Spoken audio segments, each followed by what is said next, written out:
thank you guys for coming to our first event as a Young Conservative in Texas, as we do a dialogue between two opposing views that normally get very heated and get very negative quickly.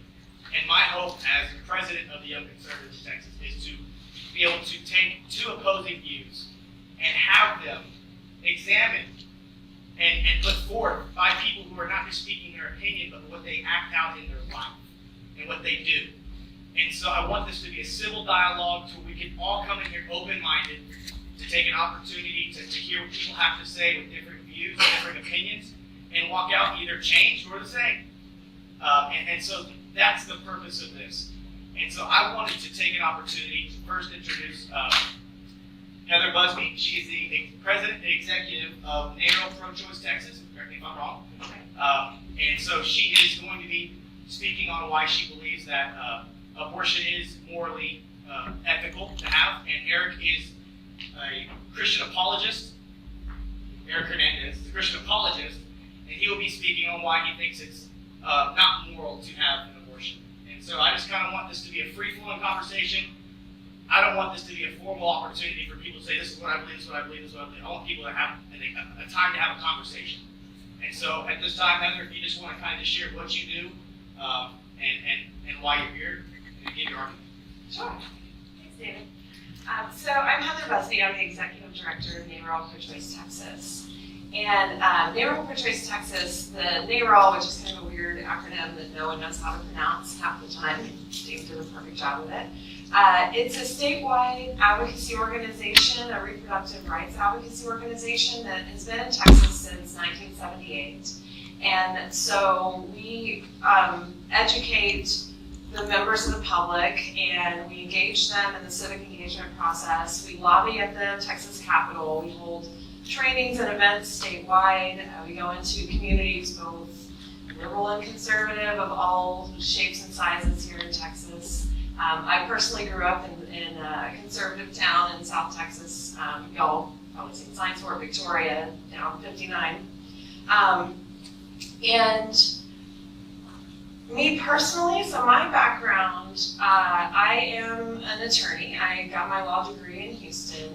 And before that, I did HIV prevention and education, had a bunch of different jobs. Right after college, I actually worked for the same organization I'm the director of now. And after law school, I went into domestic violence work, and I did primarily family law.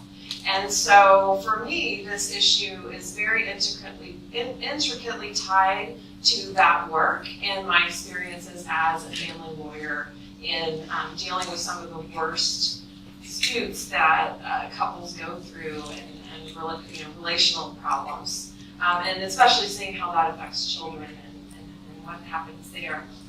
I've been with the organization for 5 years, and why I believe this so strongly for me, it's incredibly personal. I did have an abortion when I was in college, and so for me it was a very personal decision. It's a decision that I did not falter in. I knew it was the right decision for me at the time, and I've never regretted making that decision. I still today feel like that was the right decision for me. It was a personal decision. Like I mentioned before, it's also about my experience in family law, but it's also why I feel so strongly about this and why I've chosen to dedicate my life at this moment in time to this work is because I've spoken to probably at least hundreds, if not thousands of people over the years. So back in 1999, so I'm dating myself a little bit, my first foray into this abortion rights was managing an abortion assistance fund and talking to folks who had already made the decision to have an abortion, but price was a barrier to accessing it. And so our organization directly assisted them with the cost of the abortion so that that would no longer be a barrier.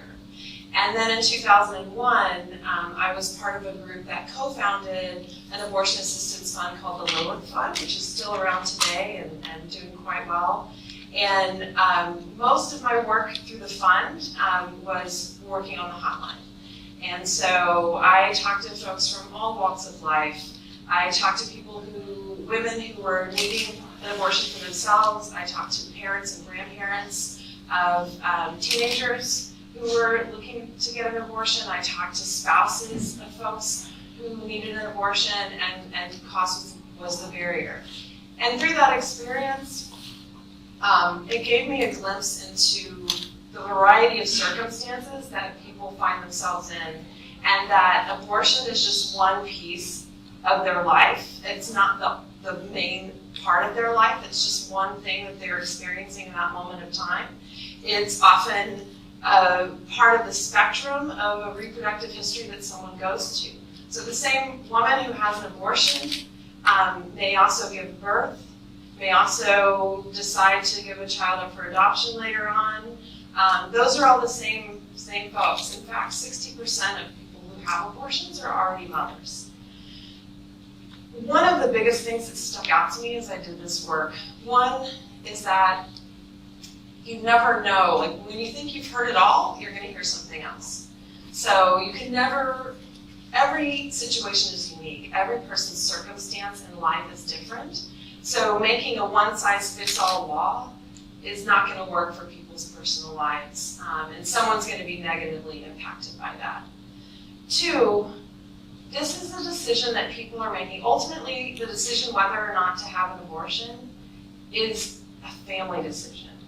And those 60% of women who were having abortions who already had children, most of them would say the same thing. It was a recurring theme with my conversations with them, which was, I already have, my family's at its maximum, we cannot sustain another child.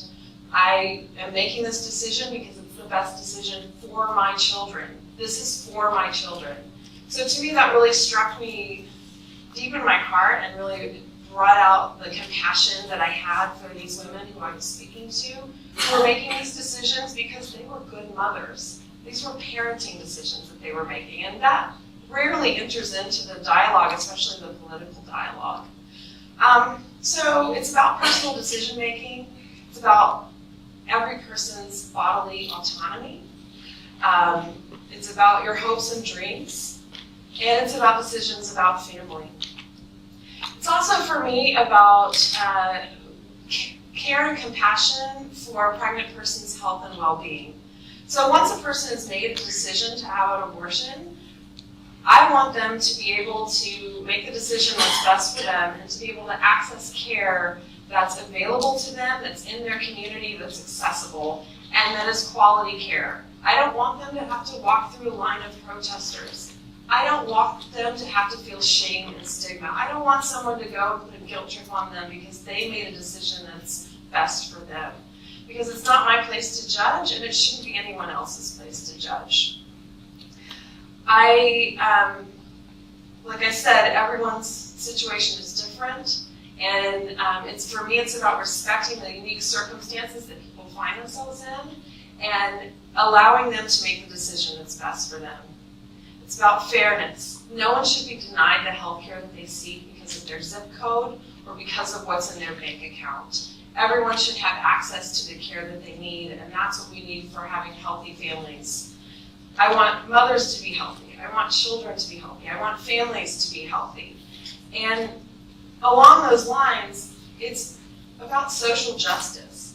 So in Texas, 1 in 4 children live in poverty. 1 in 4.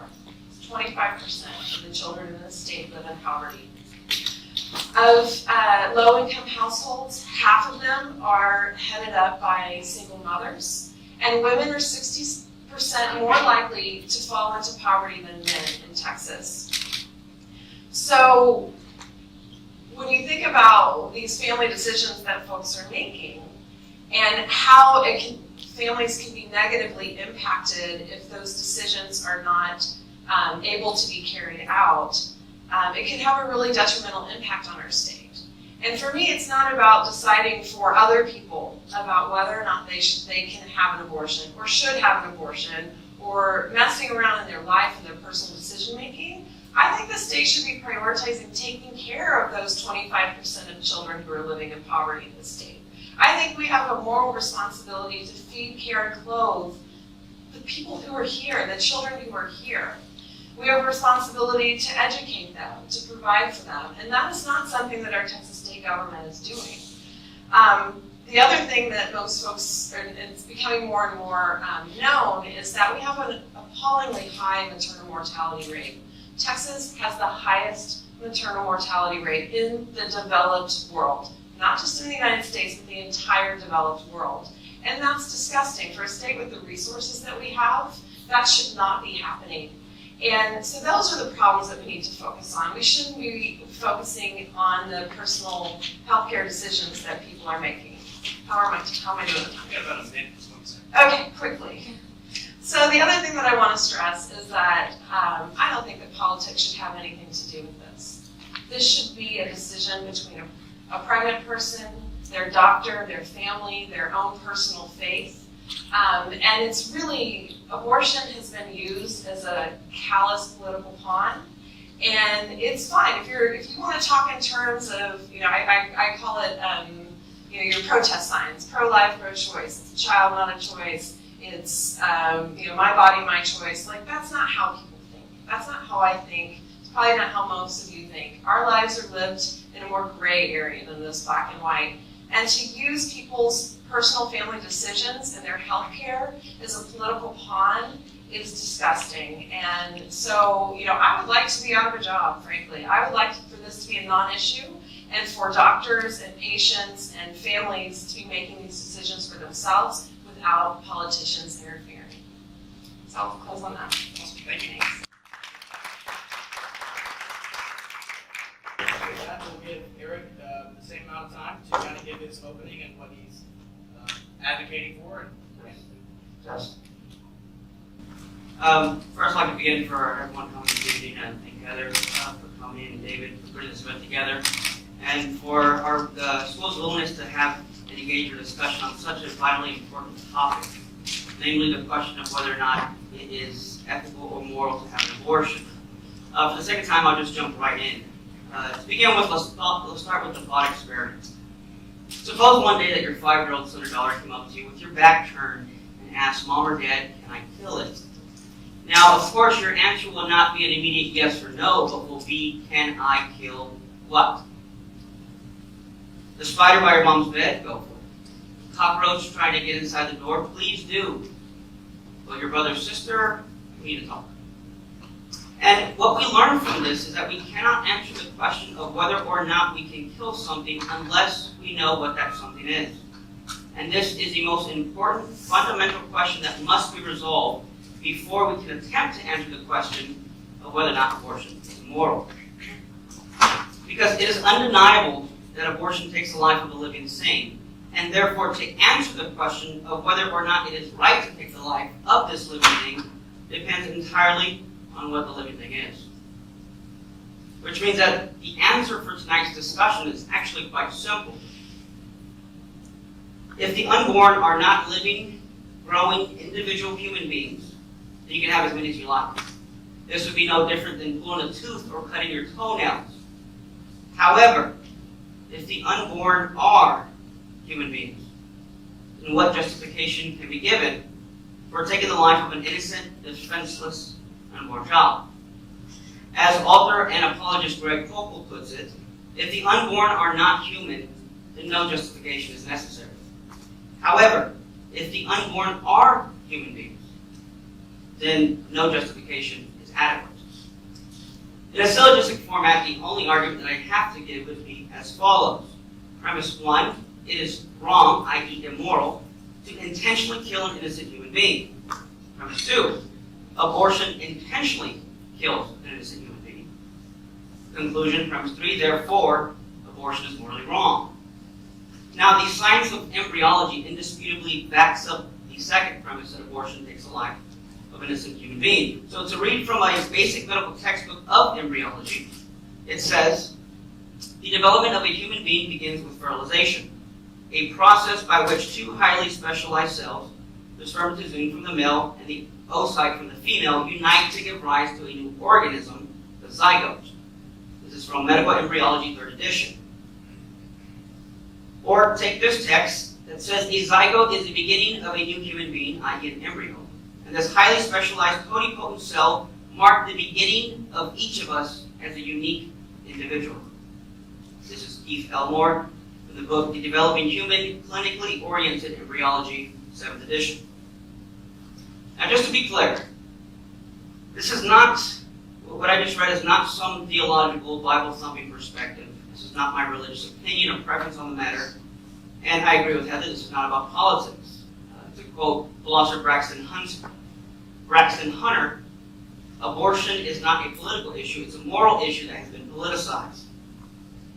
Therefore, if the science is clear, again, this is basic embryology 101, and it states that from the earliest stages of development, the unborn are distinct, living, whole human beings.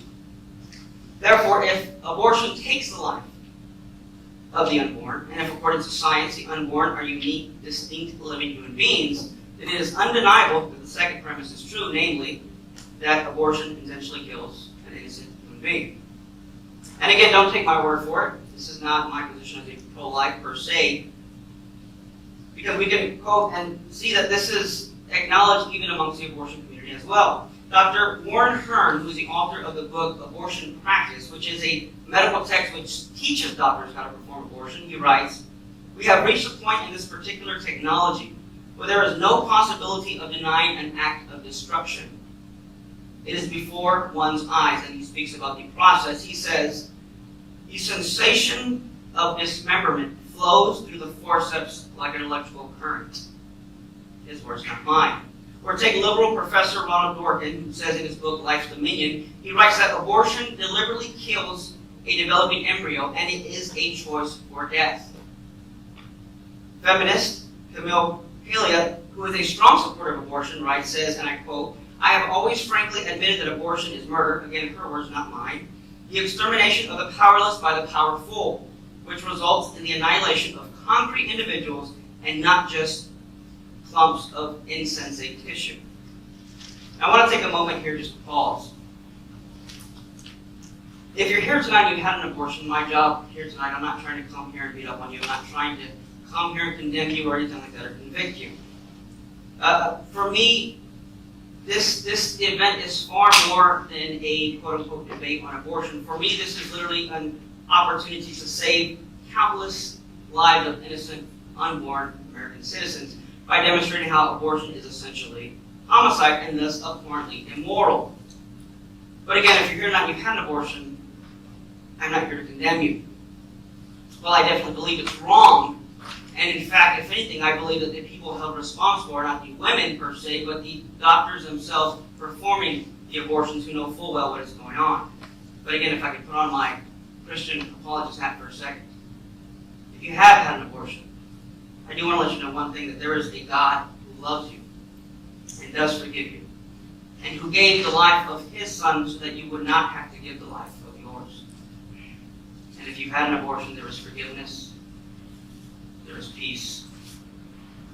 And I would love to speak with you afterwards if you like. But getting back to the discussion, so you may be thinking, now if this is true and science backs this up, and if the unborn are human beings, then why is it illegal? Why is it legal to kill them? I'd like to know this myself.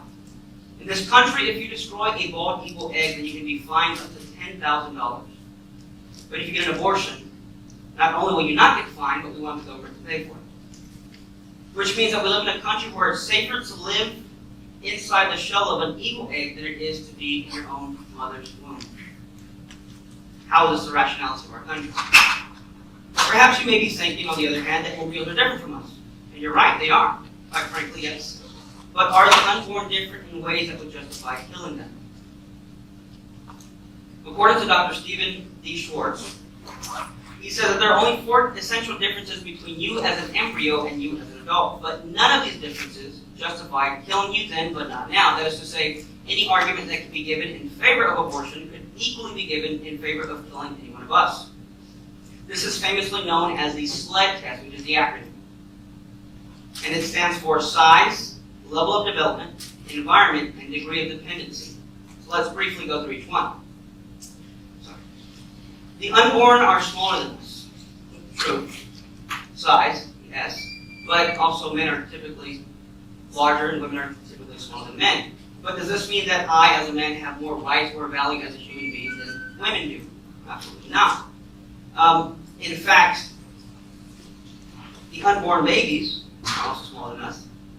But the 2-month-old baby. But if we cannot kill legally a 2-month-old baby outside the womb because of its size, then we should not be able to kill a 2-month-old baby that is inside the womb either. L for level of development. You might say, but the unborn are not self-aware, and at least in the early stages, they are not conscious.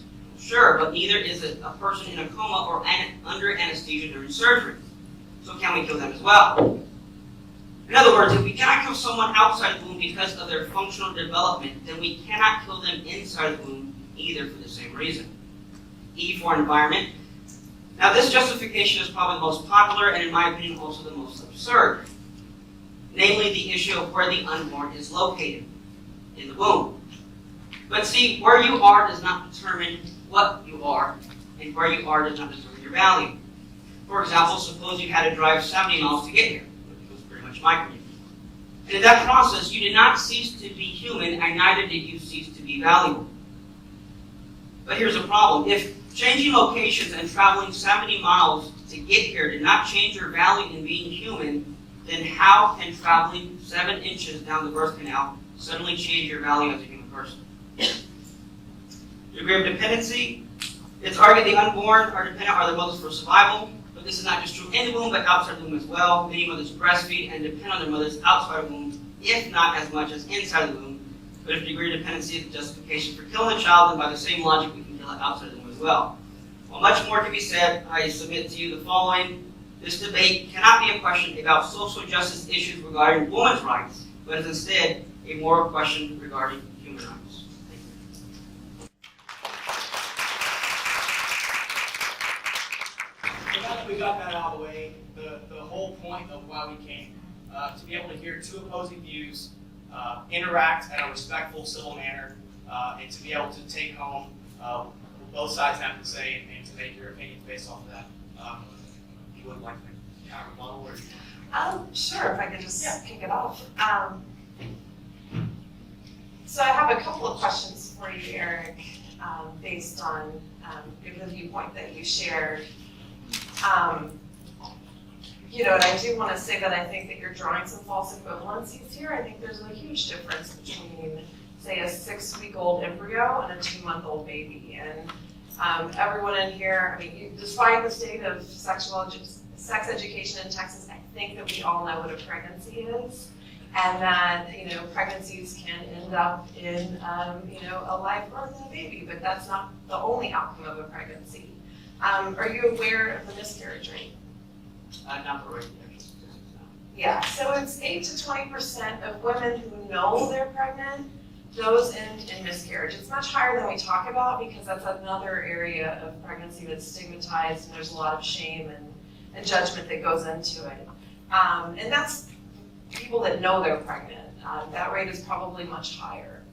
So this is, not every fertilized egg, not every embryo results in a baby that grows hopefully to be 2 months old and 2 years old and 20 years old and 80 years old. There's a huge difference in my mind between those two.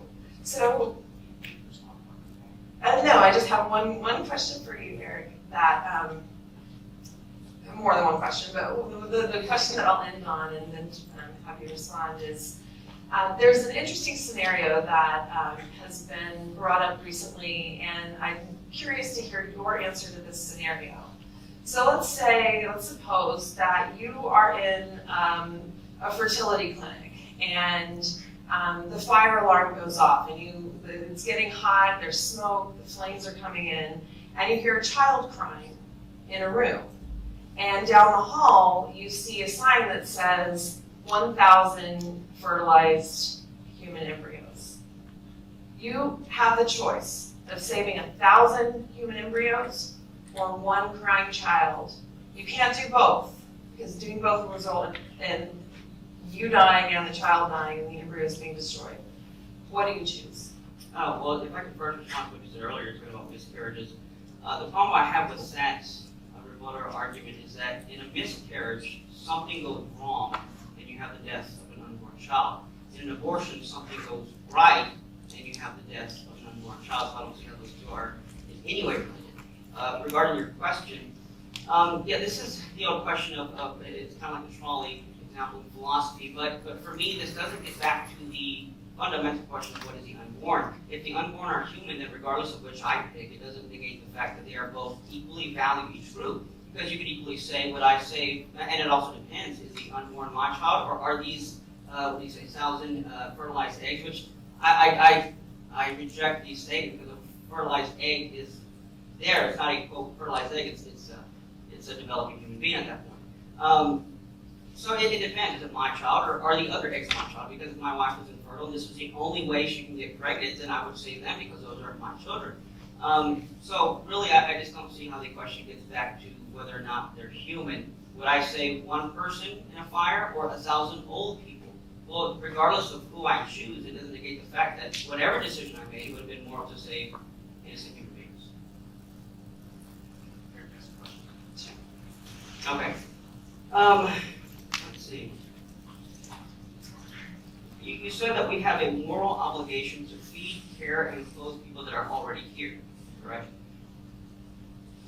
Where is the unborn if not here? Why don't we have a moral obligation to feed, care for them?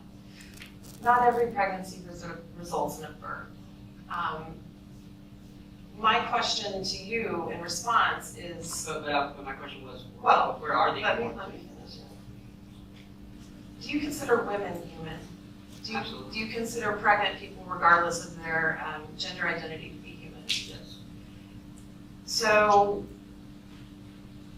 why is it that a potential baby, a potential life, which is until a pregnancy results in a birth, however that birth occurs, it's all potentiality. Anything can go wrong in a pregnancy. Every pregnancy is different. So why is it that the person on whom that developing human embryo, fetus, etc., is wholly dependent upon its survival, why is that person's life less valuable and their decisions and what's best for them less valuable than a potential? Well, I think the argument goes both ways. First, I don't think it's a potential. I think it is human life. It's not potential human life. If I can get a little philosophical. The property of being a human person is not a degree property. A non-degree property is something that is or isn't. There's no in between. So, for example, being even is a non-degree property. Number 6 is not more even than number 2. So being a person is a non-degree property. There is no potential. It either is or isn't. You said it is a human embryo. Are you implying that it's not a person, but it's human? I'm using biological terms.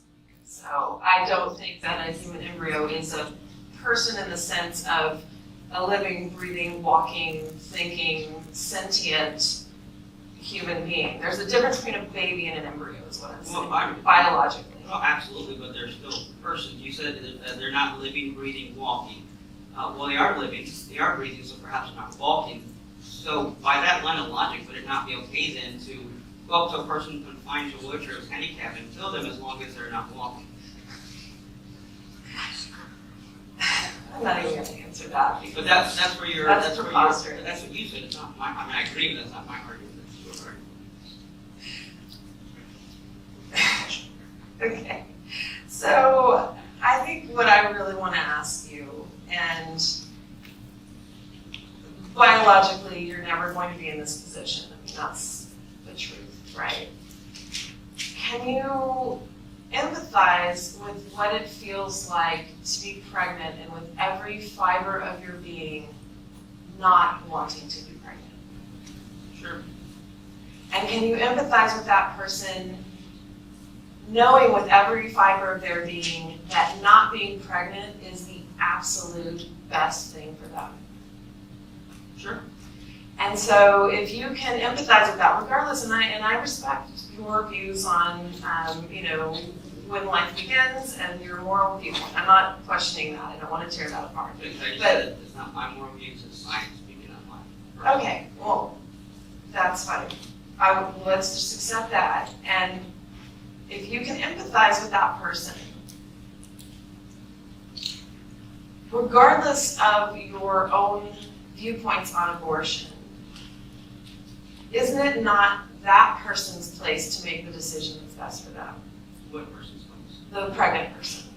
No, because you're dealing with another separate human being, because as much as I can empathize with a woman who doesn't want to be pregnant, she is pregnant, but I can also empathize with an unborn child in the womb who, when forceps or chemicals are coming to abort, then they move away from it. So just as I empathize with the woman, I also empathize with the unborn child. So it becomes a question of whose rights take precedent in that instance. A woman's right to not want to be pregnant, or a woman who might, potentially a woman in the womb, I don't mean potentially human, but a woman in the womb, or male, their right to life as well.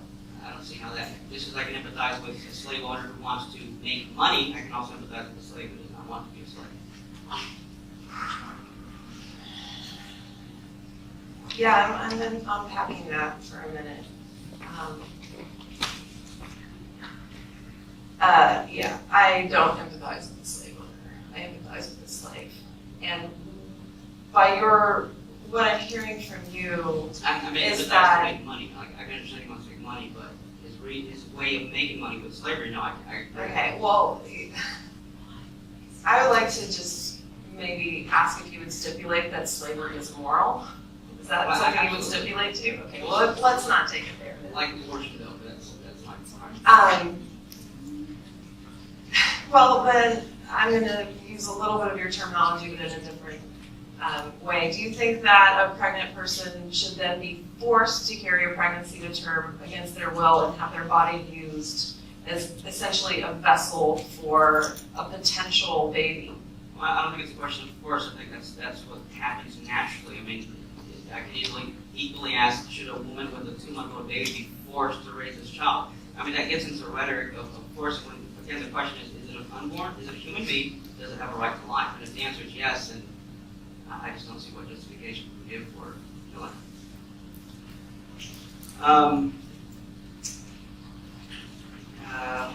You said you wouldn't deny someone health care by their zip code or bank account, and that children need to be healthy.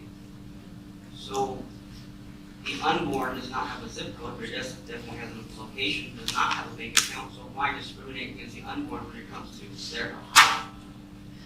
Well, personally, I'm more concerned with the person that's pregnant and their health. And, you brought up that, the false equivalency of having an abortion, ending a pregnancy is the same as, killing a 2-month-old baby or a person in a wheelchair, Why is or that false? because it's not the same. So my question is, then why is it okay in our society to have a death penalty? Why do we condone war? And why do we live in a country where people are don't have the option of health care that is affordable and accessible to them, and people in Texas, in the United States, are dying of preventable and treatable diseases because they can't afford health care? How is that not morally wrong? I never said it was. You have to ask the people who made those laws. They're the same ones that are outlawing abortion. So some bad laws are made, therefore we should consider make other bad laws. Is that what you're saying? Well, I think that abortion restrictions are bad policy making because of the negative impact that it has on people. And People including the unborn. yes, because healthy pregnancies are important to having healthy children and healthy families and a healthy society. And if something goes wrong in a pregnancy, all options have to be available to the pregnant person, to the physician treating that person.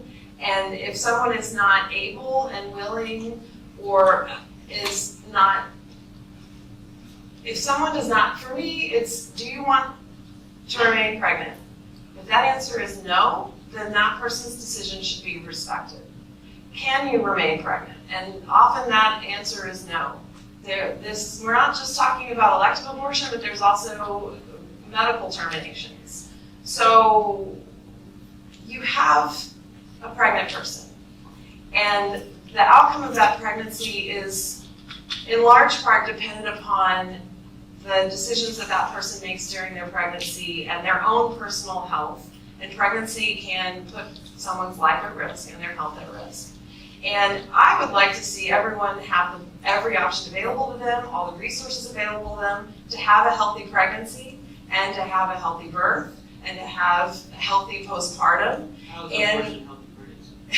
Because if someone is not ready to be pregnant, if they're not able to be pregnant, they shouldn't be forced to be pregnant because you're looking at potential worse outcomes for that pregnancy and for postpartum. That doesn't sound like healthy pregnancy, that sounds like an unborn person. It sounds like a person who doesn't want to be pregnant, not being pregnant anymore, full stop. That's why I didn't ask that. Sure. So I have a hypothetical scenario for you. You're saying that anti-abortion laws are bad. So I'm assuming that we should respect a woman's decision to have an abortion, whatever that decision may be, correct? Okay, if a woman comes up to you, and let's hypothetically say that there was technology that was available that could tell you what, not just the gender of your baby, but maybe even your baby's sexual preferences. And what if someone of some religion says, I just discovered that my baby is going to be born gay and I don't want a gay baby. Would you be okay with that decision to abort? Because if you are, then you're okay with killing homosexual people for people's preferences. If you're not, then you're going against a woman's choice, which by your standards should be respected no matter what.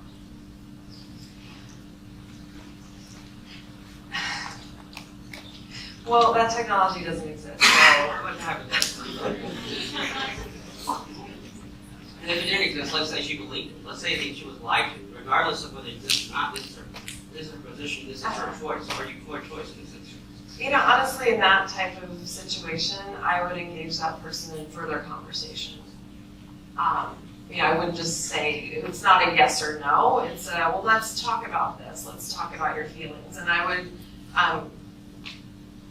continue that conversation or have a series of conversations about that. I mean, it's you're trying to paint this as black and white. It's a fertilized egg is a human and therefore abortion is wrong. Or if you think that people should get to make decisions about their pregnancy outcomes, then they think it's okay to kill all kinds of folks. Like, that's just not the way it works. So you're telling me you would not respect their decision, you try to convince them? I would engage them in conversation about that. Because yes, I would personally take issue with that, but I would not just say yes or no to that person. I would talk to them further and engage them in conversation. I'm just going to interject a question to kind of alleviate some of the tension and kind of bring it back to focus. Because while we are having a good discussion, I want to keep it kind of minded on the topic of is it morally ethical to have an abortion? And so the question I want to ask both of you, it's a question that both of you can answer. Why is it important to have conversations like these or like this? Why is it important to have this?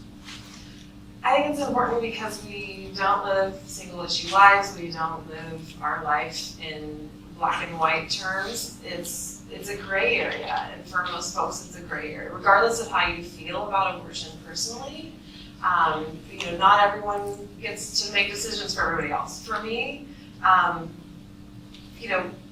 parenting and the decisions that go into that are the most judged in our society. Sexuality and sex, that is some of the most judged in our society. The decisions that women in particular make, especially women of color, are highly judged. So for me, this is about respecting each person's individual lives and the way they live it and not being judgmental. Your answer to the question. Well, because I do think it's a black and white issue. If you say it's not, if you say it's either a black and white issue or it's not a black and white issue, then you just made the issue of being black and white a black and white issue, which is self-refuting.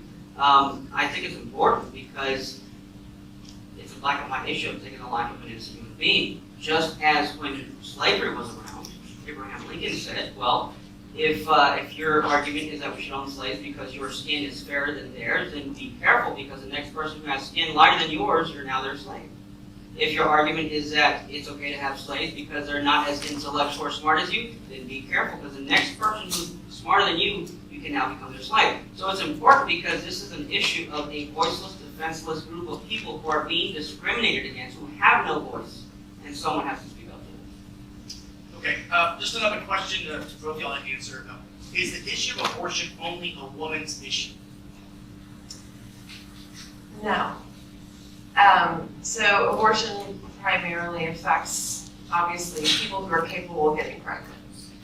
Whether that's a woman, gender nonconforming, transgender person, etc. They're the most deeply affected, but this is something that affects all of society. And because these are family decisions, and pregnant capable people don't get pregnant through magic. there's a penis involved somehow, but in most cases. So no, it's not just a woman's issue. This is about having a more just and fair world. This is about having a world where families are supported and and everyone gets to decide whether, when, and how to parent, and to do that without judgment and with the support of society. No, it's not a women's issue. It's not an issue of women's rights. It's an issue of human rights, which come ontologically prior to women's rights. Yes, I'm not anti-choice. I support women in a lot of the choices they make. I support a woman's choice to choose who she wants to marry. I'm supportive of a woman's choice of what car she wants to drive, where she wants to eat, even though my wife often says I don't know. I'm supportive of all these things. So it depends on the choice. But the choice to kill an unborn child, then that's different, because it no longer becomes an issue of a woman's rights, it becomes an issue of human rights. Yeah, I would say that women's rights are human rights. Absolutely. But that's somewhere we agree. It's about human rights, except that my definition is a little different than yours. We should have stopped if we agree. But I would love to hear from the audience if Sure. you can commit to that. Are we there yet? We can't hear. Well, I'm just, I guess maybe a final question, because I'd love to ask a lot more. I still want to know your answer, because you said that the unborn and a 2-month-old baby, there is just not the same issue when it comes to killing them. I asked you why, you said it's just not. Do you have any scientific evidence or philosophical evidence for this other than just a mere assertion that it's not? Well, I have studied human and embryological development. I didn't just take a textbook out of context and quote it. I actually know what embryological development is. I've studied the science of pregnancy and childbirth. So yeah, I know the difference between a 2-month-old baby and a 6-week-old embryo. Okay, well, I'm asking you to enlighten me here, not just tell me it's different.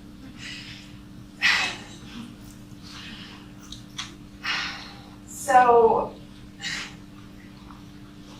a 6-week-old embryo is not a fully formed human being.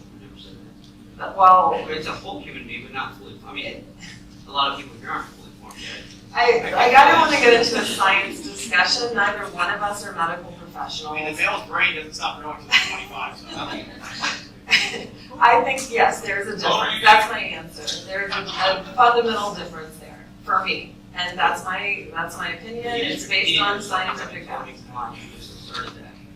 I need to know why, not just I've said it, here's why. So I would We really can like move for on. us to If you don't have an answer. not get into the nitty gritty of what science we pick and choose to believe, but maybe get some discussion with the audience. okay. Yeah. At this time, so we are going to accept questions from the audience. So if you guys have a question, we have a mic for that or no? So what we're just going to do is, just if you want to ask a question, just come up to the front, so that way you can be audible to them at least. If you don't want to be on camera, then you can ask questions after the discussion. Unfortunately, some of our microphones have not been cooperating, so we don't have the adequate number.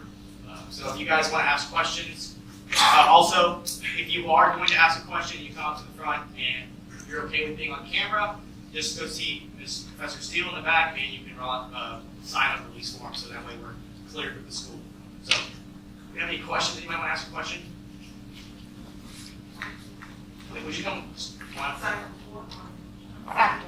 Yeah, so if you have questions for Heather on this side, if you have questions for Eric on this side. So So just stand kind of catty corner right here. From here to this that side. Eric, for you, I'm for abortion, but I wouldn't personally do it myself if I just rape children. My question to you is, in the sense of someone ever being raped by a family member or by someone random, and they choose not to, obviously, bloggers choose not to because they feel as though that's not what they wanted. If they never, some people never wanted to actually have kids, was raped by someone and got pregnant, how would you still feel standing on that by your choice? Absolutely, for a few reasons. First, you said you would never have an abortion yourself, right? I'm curious as to why. You don't have to answer, but mostly people say, well, I want to have an abortion because it takes the life of a human being. And I'm asking, well then, if you're not for abortion because it takes the life of a human being, then why are you allowing other people to do that? It's like saying, I'm not going to beat my wife, but I'm not going to stop someone else from doing that. It's a question of whether or not it's moral. When it comes to rape, incest, even poverty, we're attacking the wrong problem here. When a woman gets raped and she's pregnant, the problem and issue is not that she's pregnant, it's that she was raped. When a woman is poor and gets pregnant, the problem is not that she's pregnant, it's that she's poor, which means we're not addressing the right issue. So to say that you were raped, I mean, if I found out that I have a 7-week-old beautiful son at home, if I found out hypothetically that this was a product of rape, and my wife just now tells me, can she kill the baby?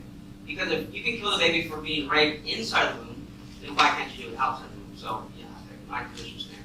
Go by law, or it's illegal because someone's actually living and breathing by law. Well, it's the unborn is living and breathing. Maybe your woman's not living outside of your body on its own and breathing on its own. So, biologically, abortion is not illegal. Okay. So that's why that would happen. Right. So, but my question to you is, how would you feel? I mean, could you still stand by your thing if somebody was to say, I never want to have kids because I don't want the responsibility of having children or anything like that, but then I get raped by someone, and the issue's not with rape, it's the fact that I never want to have children, but I've been raped and somebody has made me have a child that I do not want. right. So would you still feel it? Let's say it's your sister who feels that way. Right. Yeah. Or your wife or anything like that. Let me first. So you talk about legality, basically. And first, I'd say the law doesn't make things legal. At one point, it was illegal for women to vote. Didn't make it right. At one point, it was legal to own slaves. Didn't make it right. So the law does not give us morality. It is living and breathing, and you're saying, but it's inside the womb. I mean, you can have a 20-week-old baby born premature. The law says you can't kill it. But if you look at the bed next to her, there's a woman who has a 20-week-old baby inside of her womb. You can kill it. What's the difference? So yeah, my answer is We'll leave it at that. Thank you so much. I think we have a lot of folks that want to ask questions. Okay, so question for Heather? All right, yeah, this is a kind of a two-part question. I guess first part of the statement. An embryo has human DNA, and it is by biological definition of life living. So it is by biological scientific definition a living human. So at what point in time does it become morally ethical for me to kill another human being? Well,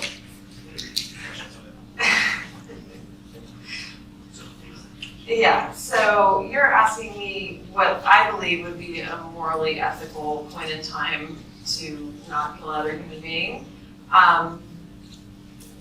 when someone is born. But as far as fetal development goes, there's a whole range of religious and ethical viewpoints that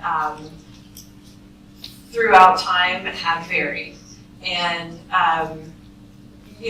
traditionally the religious viewpoint was that when a fetus was viable, meaning it could survive outside of the womb, that is traditionally been when most faiths feel that abortion should not be allowed.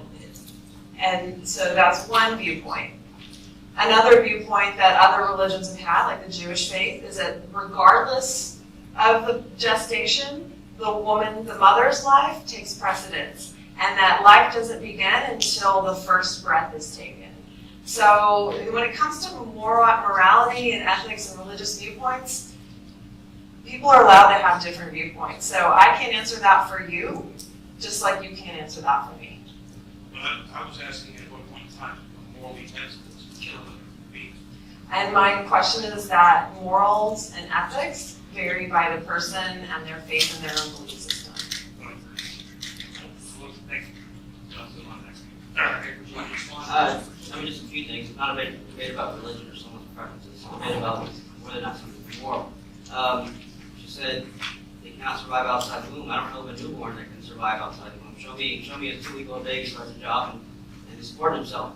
Some of us can, even though we are still dependent on our mothers. Some perhaps freshmen here still depend on their mothers for their survival. It doesn't follow that we can kill them just because we're dependent.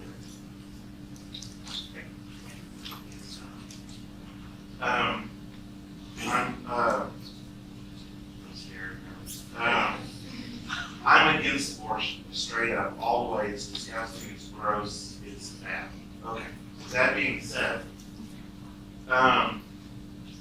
we live now, it becomes a political issue because we don't want it to be a political issue, but it becomes a political issue because we live in a society where we have to make laws to govern society. With that being said, we either believe that it's going to be legal or illegal. I believe, as much as I think it's disgusting and gross, I think it should be left legal. And the reason is because back in 1973, before Roe versus Wade, you had women that were pregnant and they stick coat hangers and in certain places. And I think pardon me, I'm nervous. It not only messes a girl up very badly, medically, it can strip her of future childbearing, it can also kill her. And lots of girls have been known to die from this. And I think women are going to do it anyway. If this is a stupid argument, I get you. But abortion, the subject of abortion is a very different animal. If women are going to do it, they need the legalities for them to do it. Because if they don't, go to the coat hangers. Pardon my It essentially sounds like it's, if it's dangerous, if it's dangerous for someone to kill another person, we should make it safer for them to kill another person. It's safe for the woman can die in these coat hanger abortions, right? And so can the unborn child. Illegality, we should make it legal because women are going to do it anyway. Well, people are going to murder you anyways, but we don't make murder legal. And murderers can be hurt by finding where it's going out. It doesn't change the fact that what they're doing is wrong. I just wanted to jump in real quick and just set a reminder that these questions and these cross-examinations are not an attack on Heather, these are not an attack on Eric, but it's an attack on or a view or a cross-examination of the views. So just remember that as we go through this event, that this is a dialogue, it's a discussion where we are trying to see both perspectives and being able to take away what we can from it. Would you like to respond to anything I said, or would you like to? Let's move on to the questions. No, I mean, not some question. I want to know more. Well, I'm actually in the middle of this topic, but it seems to be more facts and actual logic. And when it comes to your argument, not bashing on it or anything, but it seems more like a machine. And you say, well, women do not want to be pregnant anymore.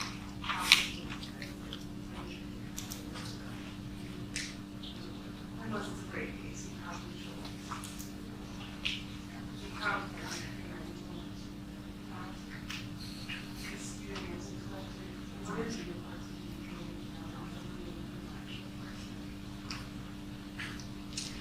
Well, I mean, when it comes to facts, one is that even in the most careful of circumstances, pregnancies can occur. For me, it was birth control failure.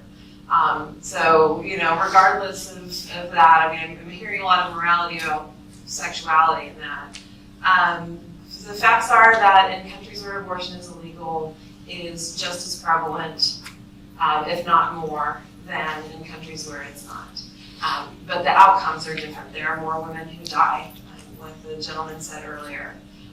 When abortions restrictions are in place, it pushes people further along in pregnancy. So fetal development there is a difference between a baby that is born and an embryo that's developing. There's, circulatory systems, neurological systems. A 6-week-old embryo does not have bones, it's tissue. It's in the process of developing. There's a difference between something that's in the process of developing and something that's, fully baked and outside of the womb. Like, that's a fundamental difference for me. And it's a scientific difference. I mean, I don't want to get into a lecture on embryological development because this isn't an embryology class or a biology class, but I would encourage y'all to look into it and look into it for scientific resources that are not ideologically biased. So American Medical Association, American College of Obstetricians and Gynecologists, not, other, even textbooks, especially in Texas, have a religious bent to them and ideological bias and are not always scientifically accurate. So I would really pay close attention to the sources that you're going to as you're studying these things. And I encourage you to study up on it. And just to add to that, I would agree with Heather on this, is that we should look at the sources academically, but that also means looking at both perspectives, looking at this side's sources and look at this side's sources, and follow where the evidence leads. And I think that's a good point, is that you can always find, especially in politics, you can find some super right-leaning, conservative, way off the charts, and you can find some super left-leaning, way off the charts group, and we'll send you in a tailspin unless you come back and try to find, okay, what's the good, what's the bad, spit it out, take it in, whatever. Okay, question over here. Thank you.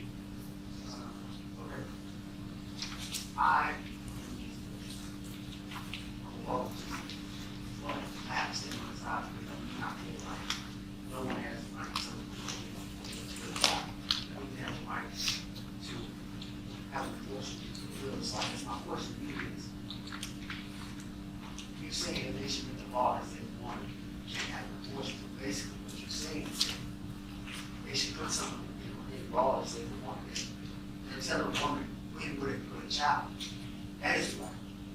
And even states, even Christianity, even states that as a Christian, a man is supposed to be one. All of them. Not just have. He's supposed to be taken on. He's supposed to chill wherever he is. A woman's from the creed, so therefore, you have to basically stand for all the reasons without sweating. So, that's my first question. Yeah, was long, I'm not sure. What would be your question as far as My question is, are you saying that basically someone being ready?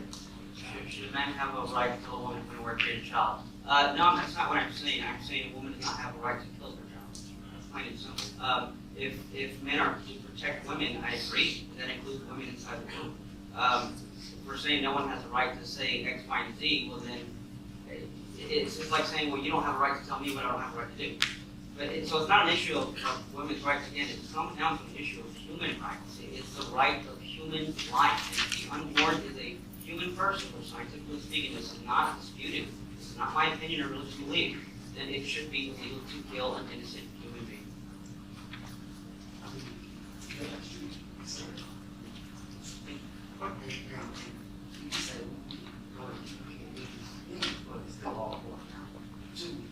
You say that it's not women's right to choose. Right. But technically, it is a woman's right. A woman carries a child. Okay, well, I'll just say this. I just end with this. There's a young lady, her name is Jonna Jess, and I encourage you to look her up. She was the byproduct of a failed abortion, which means her mother wanted to have an abortion. It was not successful when she was born. Here's what she says, and I'll end with that. She says, if abortion is about a woman's rights, then what were mine?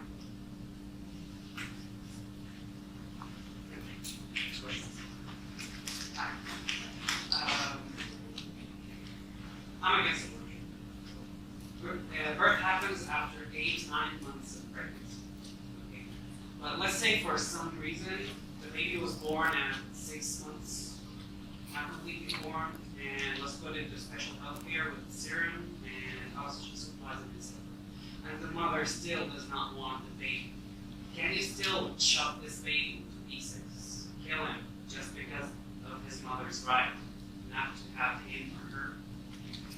So if, in your scenario, there are options if the parent does not want to parent. This is not the same. A child in the NICU is not the same as having an abortion in the first trimester of pregnancy. But you have a living human being, a baby that is breathing in front of you. Can you kill this baby? No, I don't believe in infanticide. That's different from abortion. Then why is it okay to do that if he's still inside you? Can we take the next question? Next question, Eric. First off, Eric, I appreciate you coming out here. My question, because I still listen to here, what do you classify as a human being, or what makes a fetus a human being? Yes, what makes a fetus a human being? Pretty simple. One, we know it's living, it's growing, and we know that human parents produce human offspring. It has its own unique DNA. It's independent. It drives its own formation. So it is, and considering that half of these pregnancies are male children, obviously it is not part of the woman's body. It is something unique in and of itself, distinct. So that's what makes it a human being. Human parents produce human offspring. Something very similar to that has actually all those variables is cancer. Cancer has unique DNA. It grows, it has its own function, it knows exactly what it's doing. It's chemo basically, but we fight with cancer, so are you opposed to cancer? Yes, absolutely. Now, what we're doing is we're confusing the function of a thing and trying to equate it with something else that has a similar function. I can think and a dog can think, but it doesn't mean I'm a dog or a dog is me. So this, moreover, when you leave cancer by itself, it does not develop into a human being. When you leave the embryo in its natural environment, it will develop into a human being. So there's, it goes into the ultimate capacities of a thing, which goes into a deeper philosophical discussion. But cancer does not form into a human being. It does not form into a male or female child, whereas the unborn is already a male or female child that is just developing. But an embryo can be born without its environment, so technically you can't start off an embryo, like you said. You have an embryo by itself, you provide it. Right, but what's the natural byproduct of each one? One is to develop, it is a human being, it develops into a more mature human being, cancer does not. But that's the exact same variables. No, not the exact same. And then we go into the ultimate capacities of a thing and what is its nature and how its law-like development takes place. You want to ask more questions, Liz, afterwards? So, everyone that's in line is the last questions that we have, so no one else in line, please. Question? So I gave you kind of this discussion. So I guess my question after kind of some picture what I have to say is kind of going back to the long game of scientific definitions. For the science, not just communities, for the science, definitions change over time. That now classify what's growing as a woman as a developing being. So I guess my question to you is, what is the justification of killing a developing being because they developed human decided to develop? Because I think when we really boil it down, it's most people don't stop developing until the 20s. So I guess the distinction between the developing human being and the embryo and the developing human being outside of the embryo is one to so how do you justify murdering developing? I'm just going to go back to the fact that not all pregnancies end in a live birth. Once again, that is a naturally occurring outcome. So, a developing embryo is not the same as a baby. And that regardless of how one feels about that, and that's for the individual to decide for themselves how they feel about that morally. Regardless of your own personal viewpoint, it's not your place to make that decision for somebody else. Every person's life is different. Every person's family decisions are different. Their decisions about their health. And so it's about the individual having the ability to make that decision. And once they've come to that decision, having access to the health care that they need, and being loved and supported. Well, I appreciate you making sense. Kind of mentioned how like natural miscarriage happen. So, but abortion isn't a natural occurrence. Us And miscarriage is a spontaneous abortion. That's the medical definition. Thank you for your question. Yeah. Okay, question for Eric? Okay. You know what DNC is? Sorry, DNC. is that the late-term abortion? Okay. Yeah, I'm familiar. You know what the procedures. Do you know that your own body can show the leaders in fight and you have power? Would you mind explaining, or maybe Heather can explain about it? Maybe ask the question so that Heather can. I know what she's getting at. The same procedure that's used to terminate a pregnancy is also used in what's called miscarriage management. So a DNC is used when a miscarriage is not complete. And that same procedure it's exactly the same. It's vacuum aspiration typically. And so that's something that one of the effects of abortion being politicized and medical schools through various mechanisms no longer teaching these procedures is that this is a procedure that's needed and medically necessary. And if medical students aren't taught how to do it because of people's personal viewpoints on abortion reaching into the political realm, that can have vast consequences. So it goes beyond whether or not you think abortion is moral or not. It goes into whether or not life-saving health care is available and that doctors know how to perform it. So is the question, should medical abortions be banned as well? Is that or like for to save the life of another? Medically necessary, when it's medically necessary because your body, the woman can kill fetus. Because it's foreign object that's in there. All right, yeah, I mean, That's it, if you knew what the basic procedure was, you're already explaining. all right, that's a question I said no. Okay. But I think your deeper question is, am I against that kind of procedure as well, perhaps? Okay. So we're talking basically about, I want to go back to how we label actions, first of all, because just because an action has a similar outcome as another action, it doesn't follow that the actions are the same thing. For example, if I ask who here is against stabbing babies with metal objects, I don't think anybody would raise their hand.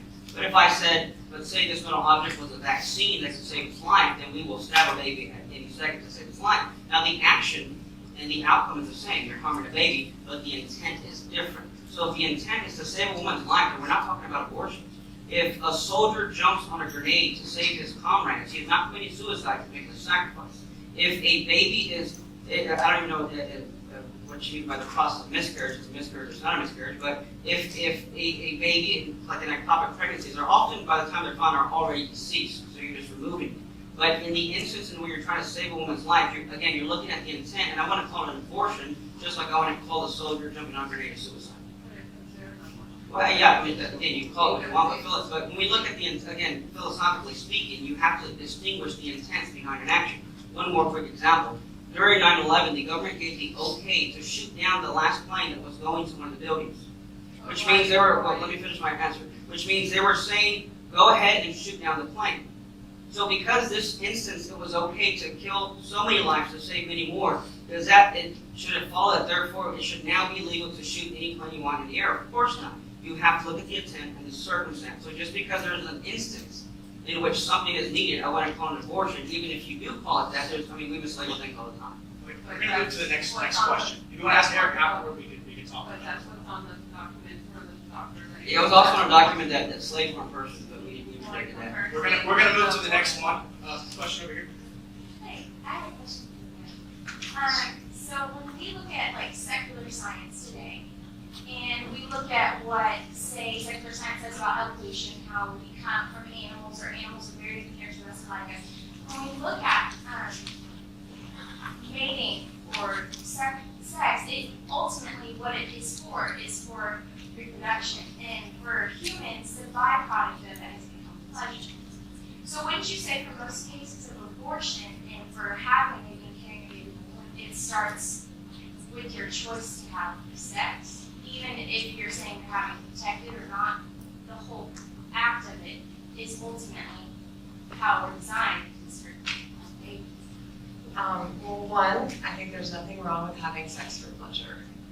Obviously, that's a big plus if you're doing it right, or the other person's doing it right.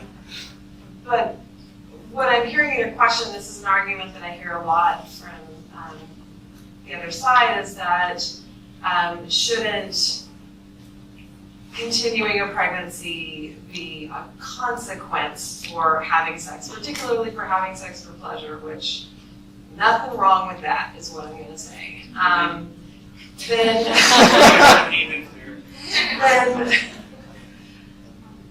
my problem with that is that children are not punishment. Children are not consequences. Children should be wanted and loved and cared for.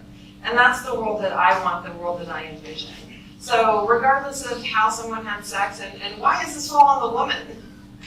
She didn't have sex by herself, and then she wouldn't have gotten pregnant if she did, right? So, you know, it's not about the sex for me. I should respond to that. Women, children shouldn't be punished, but we can punish a child. Children should be cared for, but unless there's a woman who wants it, I just don't see consistency there. Next question. My question was very simple. I do see another story on how she had poor choices because she was put in a situation where she had the power to say yes or no to her pregnancy. My question to you is, when did you come into this pro-life, and what exactly was it that triggered such a powerful kind of ignition into that? That's my question. The logic, the science, and the evidence is what triggered that. Okay, and that's the only thing that drives you behind this is what's right, this is how we're Well, lived their life. Well, first I'd say it's irrelevant to my motives, because the question of whether something is true or not is, if I don't like the fact that 2 + 2 = 4, it doesn't change the fact that 2 + 2 = 4.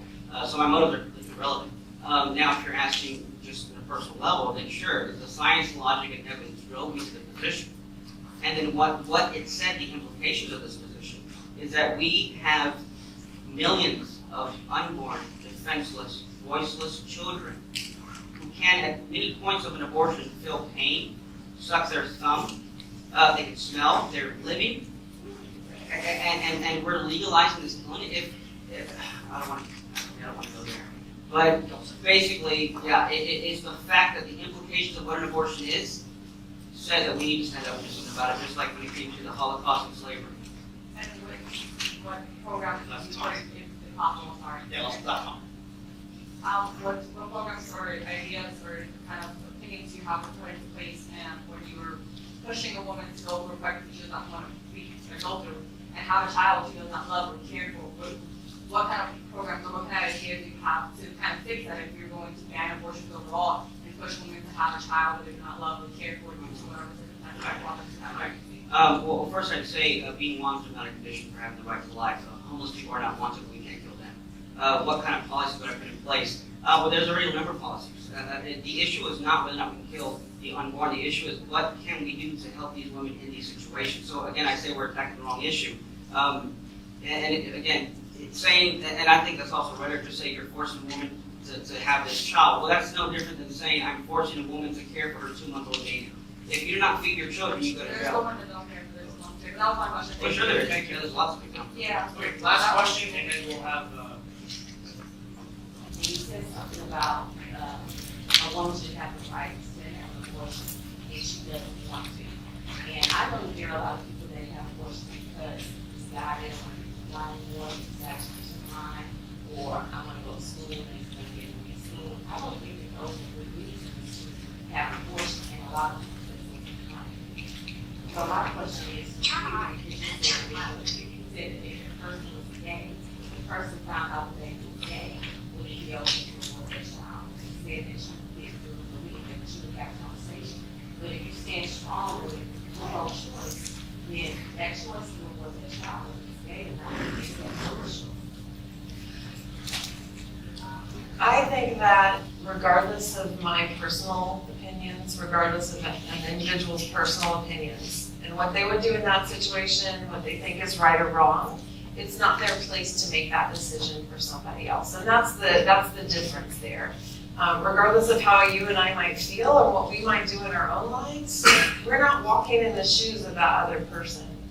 And so and for me, it's not my place to judge them or tell them what to do or how to live their life, because that's their life to live, and the decisions that they make are their own to make. It's not about my own personal beliefs. It's about allowing folks to make those decisions for themselves. But that's what the law is. Always made by the state so that you have the right to pursue that, right? They came from a person. So we are the people who make the law. What I feel is what you feel. Everybody should be able to make the law. You want to go and people do it. It's just about Last comment. Q&A. Yeah, thank you.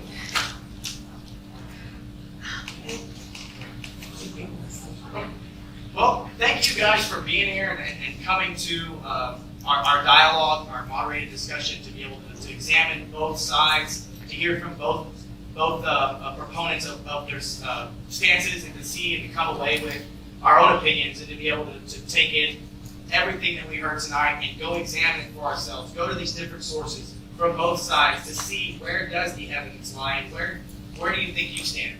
And so I just want to conclude with that, and I wanted to thank you guys for coming out and being a part of it. You guys are dismissed. Thank you.